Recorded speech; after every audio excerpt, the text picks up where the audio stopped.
কি টেপবো? না মানে আমি ডক্টর টিপে ধর। বলেন আপনার প্রবলেম কি? খেলে খিদে পায় না, ঘুমালে চোখে দেখতে পায় না।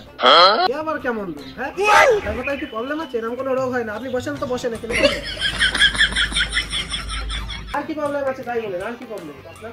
আর 1 মাস ধরে পায়খানা হয়। আপনার সুগার টেস্ট করতে হবে। দেখি হাতটা দেন দেখি।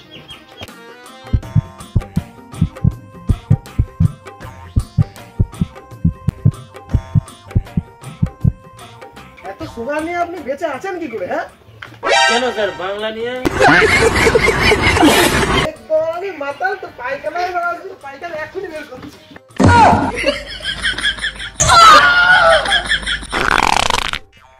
কি হরে